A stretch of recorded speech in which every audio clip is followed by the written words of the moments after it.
No countdown, so you're on. You didn't warn me there wasn't going to be a countdown. God, the Sorry, I had communication. to change it last minute. And I All didn't good. have. So we're live. We're live. Welcome to Islands in the League, our live YouTube reacts to conference finals and NBA finals. Let's just say it. What a fantastic basketball game. I thought both teams did a lot of things well. Both teams reacted well to both game one and things that were happening within the game. First of all, it's been a long day of basketball for me. I was in New Jersey all day coaching my oldest son in an AAU tournament. Yes, we won the chip. We won our games and got a nice t-shirt out of it. Not this one that I'm wearing, but one that says, B-ball shootout champs. So very excited. And then I got treated to an excellent game too. And we have ourselves a series. My hope as a basketball fan is that we get a great NBA finals. And really felt like if Miami were to get down 2-0, it'd be hard for them to come back. But right now, as it stands, a lot of good things from the Miami Heat. First of all, with the lineup change, putting Kevin Love in, he can then guard Aaron Gordon. Jimmy Butler can guard Jamal Murray fully.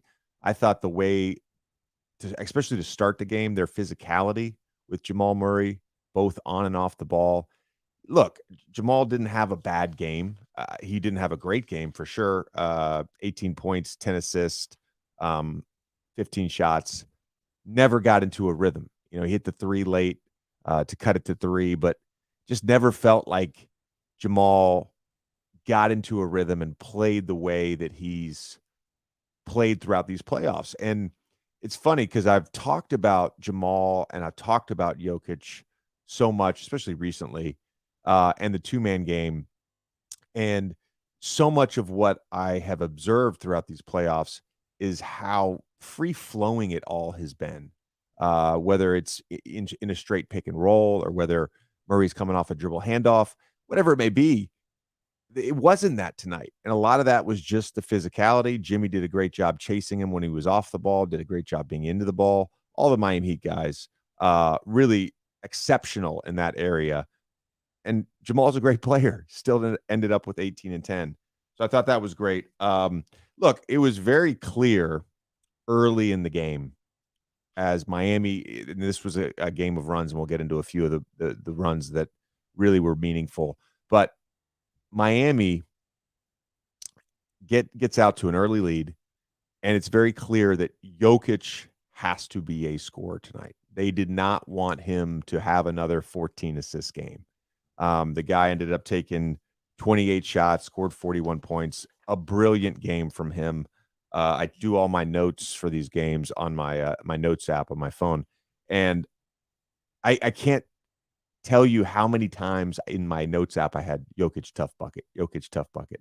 But that was the Miami Heat strategy, right? We're not going to overreact to him scoring the basketball, even at times late in the game with a mismatch on Gabe Vincent, and he scores a tough bucket. Like they never even sent help. So I like that strategy. And yeah, I think back to 2011. We had beat the Hawks in 2010, 4-0 in the second round. I think we won by an average margin of 18 or 20 points a game. And we got everything we wanted. We played them in 2011. And they're like, we're just going to play Dwight straight up, and we're going to limit the shooting. We're not going to overreact to Dwight's rolls, Dwight's post-ups, whatever it may be. Dwight dominated the series, and we lost 4-2. Jokic doesn't want to play this way. So credit to the Miami Heat for, essentially forcing him to be a scorer. And that's what he was tonight. So I thought that was great from the Heat. The physicality again. And even early, look, Max Strus, credit to him for the major bounce back after going 0 for 10 from 3 in game one, hit 4 in the first quarter. I thought early even Butler and Bam were aggressive. They were facilitating and scoring. And Bam overall, I'll say this, he didn't score as many points as he did in game one. Obviously, he didn't take 25 shots. I thought his game was phenomenal, particularly in the second half. I don't want to overlook the second quarter run that the bench made from the Nuggets because I thought that was phenomenal. Christian Brown coming into the game, providing energy, gets out in transition, is getting deflections, he's getting steals. He's scored a couple tough buckets off a closeout. They're making threes. Aaron Gordon, Michael Porter Jr., Jamal Murray, like that run after trailing it to start the second quarter was huge. And it felt like Miami for a stretch there was dead in the water. And then it's Gabe Vincent. It's Kevin Love for three. It's the same guys that have been stepping up throughout the playoffs. They get them back, and it's a 6-point game. Third quarter, again, more Jokic scoring, all of that. But really, what kind of stood out for me in this game was the start of the fourth, where Denver goes into the start of the fourth with a lead, and Duncan Robinson scores 10 points in 2 minutes, gets him right back into the game. And up until that point, and Jimmy was out there, up until that point, Jimmy was primarily a facilitator. All of his drives, he's just looking to probe, looking to pass. And you kind of felt like, all right, if Miami can get this thing close and keep it close, Jimmy's going to take over down the stretch. And sure enough, that's what he did. But it wouldn't have happened without that Duncan Robinson run. And there were two things that stood out to me in that run. Number one, twice on the same play, which is just delay action, Duncan curled to the middle. Gabe Vincent went to set the screen. Duncan came out of the left corner. He curled to the middle. The first time, they tried to switch, but Christian Brown just kept chasing Duncan. And Gabe Vincent got a three. The second time, Christian Brown trailed Duncan. They didn't switch. Duncan gets a layup. I want to say this. At the end of my career, when everybody was running delay, we had a very simple rule. If there's a pin down on delay action and the big has the ball up top and the guy getting the screen curls towards the basket, automatic switch. Automatic switch. And there were multiple coaches that taught that. I don't think in that scenario where it's Gabe Vincent and Duncan Robinson, you're not creating a mismatch if you switch. That should have been a switch. Michael Malone will watch that in film, and he'll tell them that should have been a switch. That's a principle in guarding delay action. You have to switch that twice, back to back. That's 5 points right there. KCP, 2 fouls on threes, one on Vincent, one on Lowry. That's 6 points. Some of it was just the Miami Heat execution, and some of it, Denver made some mistakes. I thought Miami played phenomenal basketball, and I thought Denver played really good basketball. But some crucial mistakes, like I talked about, Jimmy taking over down the stretch. And then, the one guy for me, and we just had him on the podcast, love him to death, thought he's been fantastic in his role throughout these playoffs, is Michael Porter Jr.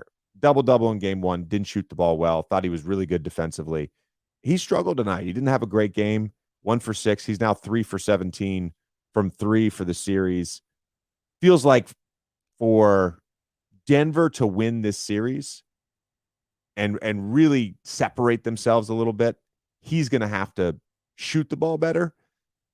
And I would go out on a limb here in the same way that Max Strus won the play-in game against Chicago Bulls with having a big shooting night. Michael Porter Jr., he's capable of having a big shooting night and helping the Nuggets essentially win a game just off his shooting alone. I think he's that good. Late game, just real quick. The second thing that stood out during that stretch with Duncan Robinson, they called timeout twice. First time, 85-83, Duncan hits the Hezzy 3 over Jeff Green. They call timeout, come out of his zone. They turn the ball over. They come out of his zone. Jamal Murray has to take a tough shot clock violation. Next time, Miami's now winning, call a timeout. They come out in the zone. Jokic has the offensive foul on Gabe Vincent. Then they just go basically exclusively zone down the stretch. And like I've been saying, and like Duncan kind of co-signed, it's a shape-shifting zone. At times tonight, it was a straight 1-3-1. They were so preoccupied with keeping the ball out of the middle with Jokic, they just put somebody there. Then there's times where it looks a little bit more like a traditional 2-3. Then there's times it looks more a little bit like a 3-2. and they just rotate and scram out of everything. Man, I love that basketball game. I love what the Miami Heat did. And it gets to late game, 3-point game. Again, in that scenario, I don't have a problem with the timeout. The reason why, sometimes I do. The reason why, I think you got to go quick. And I'm actually kind of surprised Miami didn't foul. I thought Jimmy at one point when he knocked the ball away from Murray was going for the foul. But it gets under 8 seconds or so. You call a timeout. There's 11, 12 seconds on the clock, whatever it may be. You get the ball in, try to set something up. Other team's going to foul because the coaches communicated that. And whether it's biblical and canonized for the Miami Heat to foul under 8 seconds, I think Michael Malone, you probably thinking, all right, we got a chance. Let's go put the ball in our two best players' hands, Jokic and Murray, and we'll create a good shot. And of course, it ended up being a tough shot and hit the front of the rim, but just a fantastic basketball game. Loved every bit of it.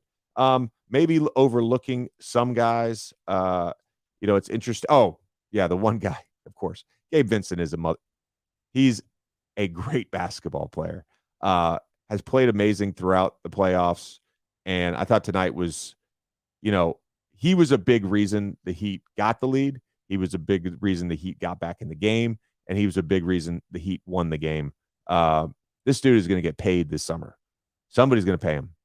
And I'll go out on a limb and probably say it's the Miami Heat because this guy just fits their team perfectly. Phenomenal job from him. And I'll say Kyle Lowry, too, who had a couple key buckets. Want to open this up. Jason, I know you've been anxiously keeping track of some questions for us. Why don't we answer a couple questions here? All right. So first up from Logan D. JJ, how do you think Tyler Herro will affect the series going forward? It's a good question. I think he will be a positive for the Miami Heat. It's interesting because anytime a player gets hurt, I think that, and then a team goes on a run, it's the knee-jerk reaction is like, oh, the Heat are better without Herro. I don't believe that for a second. And there's times where they're lacking in some off the bounce and shot creation. He provides that for sure. I'd love to see, him sort of be featured when Jimmy's not on the floor, in like those, second quarter, early fourth quarters. But I just think about this, the way the Miami Heat play, it's, I'm searching for the word a little bit, but it doesn't always feel like a hierarchy of this guy's got to get this amount of touches or this guy gets this amount of shots. They just play basketball, and Herro fits into that. So whether he comes back or not in game 3, whenever he does, he's just going to fit in because he can dribble and pass and shoot. And when you need a bucket, when you need something off the bounce, he's capable of doing that. It's just an added bonus for the Miami Heat. And like I said at the start of the video, look, we got ourselves a series, and he comes back. It's going to be even more interesting. Okay. This one is pretty existential and interesting. Feels like the Heat, this from Leloma Ball, feels like the Heat need to play a nearly perfect game to win, but somehow they always do. How is this possible? Oh, man. The comfort level, it is existential. I will say that. So there's obviously strategy stuff that happens game to game. There's makes and misses and competitiveness and, playing hard and effort, all that stuff. But there's something about the Miami Heat that they are so comfortable with competition. They are comfortable with a certain level of muddiness to a game. And not a lot of teams are like that. Not a lot of players are like that. And they just get complete buy-in they have gotten complete buy-in during these playoffs from everyone on that concept of just make it muddy, give us a chance to win towards the end, play hard, and it's just complete buy-in. I don't think they played perfect tonight. They shot the ball well. They certainly, I thought Bam facilitating and out of delay action, short rolls, not just settling all the time for the little 15-footer or 13-footer. But I didn't think they played perfect. They shot really well, but they've shot really well in a number of games in these playoffs. All right, one more, Jason. Okay. Okay. Do you think Spoelstra will be reliably be able to contain Jokic's passing for the rest of the series? That's from Trav. It's a good question.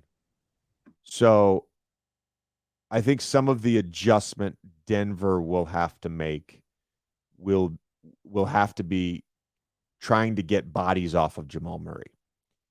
So by doing that, you draw, if Murray and Jokic can play together in the two-man where there's space, inevitably a third defender is going to come into play because you're going to have to overreact to Jamal Murray making shots.